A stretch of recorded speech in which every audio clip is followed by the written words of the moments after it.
Hello and welcome to Council Conversations. It's my pleasure to share this opportunity to introduce you to the men and women who serve as our elected body and represent you, the residents of Greensboro.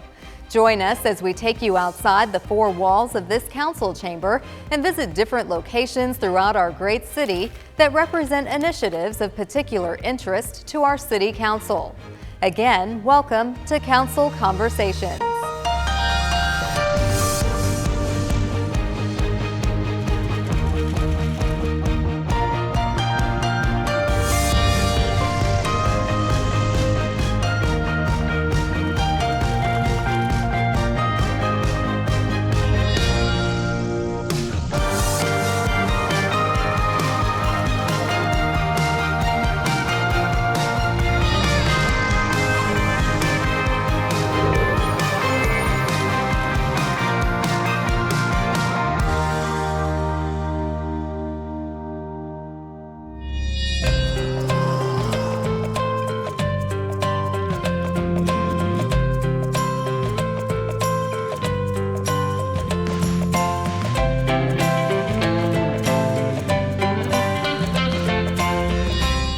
Hello and welcome to another edition of Council Conversations, when we take time out to meet one-on-one with members of the Greensboro City Council to talk about issues and initiatives that are important to them and members of their district. Today it's a great day to be in downtown Greensboro at Scuppernong Bookstore, and today's conversation is with Councilwoman Nancy Hoffmann. Thank you so much for inviting me to this wonderful location. Absolutely. It's your first time, right? It is. Well, so you'll come back, right? I will definitely come back. And for folks who are not familiar, tell us a little bit about Scuppernong. Well, Scuppernong is an independent bookstore, wine and coffee bar. It's owned by Brian Lampkin. He and his wife moved here a few years ago. She's a physician in family practice. And Brian had owned a bookstore in Buffalo, New York, and had a bookstore also in Seattle, in Pikes Market. So I was renovating this building. I bought it 4 years ago. It was boarded up at that time, had been for a number of years, and we totally renovated and restored it historically. And Brian approached me about about this downtown space, and so it evolved from there. The name Scuppernong is a North Carolina grape, so he wanted something that was North Carolina and that represented what this was, and so it's a great name, and I'm really pleased with it. Well, it's a beautiful location, and you did a wonderful job with the renovations. So anyone who hasn't been here needs to come out and check it out. It's a happy, fun place. It's a welcoming place. It focuses on community as well as merchandise. So people are very comfortable and love coming here. Wonderful. And speaking of community, as a member of City Council, talk about the importance of city government in terms of what we do and how citizen involvement plays a role in what we do for the people who live here. You know, I really say, I talk about this all the time, and I say that city government is the government that's closest to us. We live with it every day, and yet sometimes I think universally it's the least interesting government to people. We vote in much greater numbers for state positions and for national elections than we do at the city level. And yet the city is responsible for so many aspects of our daily lives. We take a lot of them for granted. But city government, particularly in a city the size of Greensboro, even though we are 280,000 population, and I always say that our population is probably more than 300,000 because of the students here who are not considered citizens of Greensboro, but who are here for studies. It really, even in a city that size, people can talk to me. They can get to me. They see me in the grocery store, they can call me, they can email me, they can see me here, they see me out and about throughout the city. So they can influence our thinking. And this is really, I think, the beauty of city government is that you can participate, you can be personally involved. Absolutely, and we always encourage people to volunteer and to sit on boards and commissions. There are a variety of ways they can do that. I mean, much of the work of our city is done by volunteers who serve on boards and commissions in this city. And that is a good thing because they're invested. So you yourself serve on many boards and commissions. I'm not quite sure how you get it all done because I've seen the list. It's quite impressive, ranging from anywhere from the Chamber of Commerce, Action Greensboro, the Public Art Endowment, Redevelopment Commission, Preservation Greensboro. Those are just to name a few. Many of that seems to focus around economic development and kind of the future growth and planning of our city. So being that I've said that, how does your background and just involvement on these different boards and committees and commissions kind of direct your thoughts and ways of, governing the city and what makes a good city?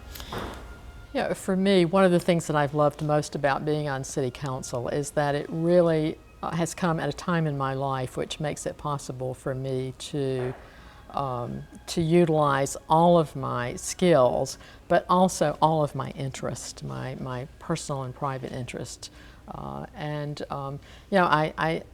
had a business. I spent my career in textiles and apparel, and then home furnishings at a corporate level, and then for a number of years I've been involved in a consulting and executive recruiting practice. But the other loves in my life really are books, music, art, people. So being a member of City Council really allows me to be involved in every aspect of this city and the things that I love. I love the city, number one. I've lived here longer than anywhere in my life other than the town I grew up in. And so this is my home. I've made it my home for nearly 20 years now. And it's a city I love. It's a people I love and respect. And this is an opportunity to be totally involved in the life of the city and trying to make it better and ensure its future. Wonderful, and we thank you for your service and all that you do. Now you do have a unique approach when it comes to combining the idea of arts and economic development. So how would you describe or just share your thoughts on how you see that benefiting the city and the people who live here? Well, I'm interested in the arts, and I always have been, and I say that that goes back to a third grade teacher who really focused our attention both on great world art and great music. So I'm very grateful that I had her those many years ago. Art is something that it inspires us. It brings us together.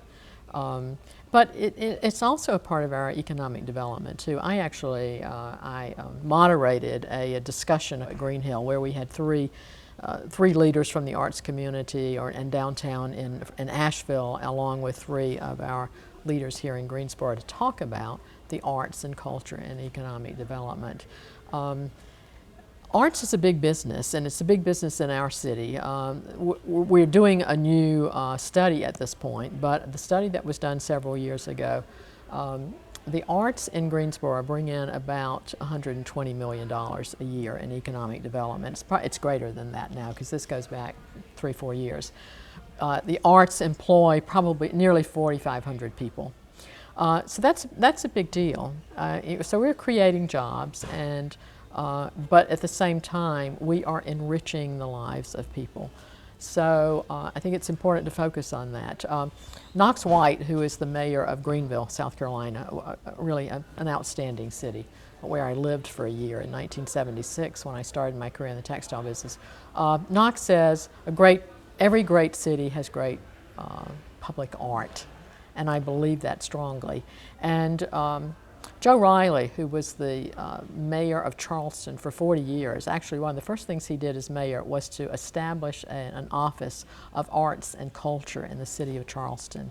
And Joe says, in every great city, citizens need to have hearts that sing. And so it's very important.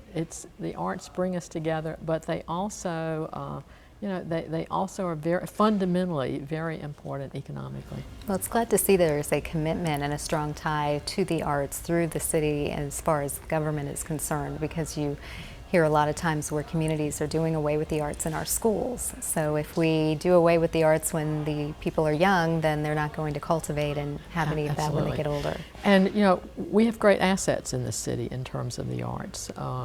We are really a very strong arts-driven community with Triad Stage, with Eastern Music Festival, Music in the Summer, with our symphony, and with both the visual arts and the performing arts are very strong in Greensboro, but we've got to continue to make that strong and to support that. Excellent, and I'm glad to see that you're a very strong proponent of that and pushing that forward. As the city continues to grow and create new opportunities for housing and jobs, how do you think, in terms of the importance of education and workforce development from a city government standpoint, that comes together? You know, it's absolutely essential. City Council has no responsibility for funding public schools in Guilford County and Greensboro. That's a county and a state responsibility. But we can be on our soapboxes, and we can use the bully pulpit to for support of that. Education is really what equalizes our society. I think that America is great because we've had great public education.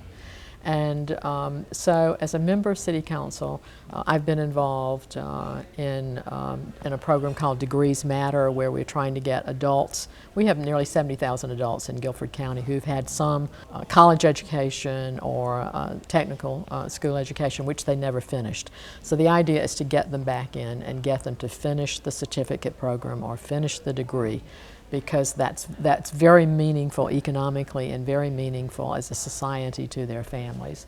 But it's really so exciting to have this community be a Say Yes community now, and the opportunity that is going to give every child in our public school system here. I mean, it is phenomenal. And our future will only be as strong as an educated workforce, and that's why those are just so important. We've got to be supportive of that in every way that we can. And that's excellent that you mentioned Say Yes Guilford. For folks who aren't familiar, it's a new nonprofit that will ensure that the Guilford County public school students get scholarships to go to college.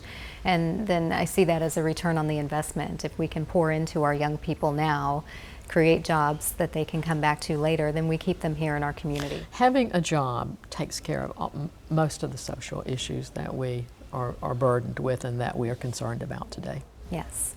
Well, Councilwoman Hoffmann, it's always a pleasure to get to sit down and speak with you. These are some really great topics that you've shared with us. Thank you for taking the time out and joining us for Council Conversations. My pleasure. And thank you for joining us in this edition of Council Conversations. We look forward to seeing you next time for our next conversation.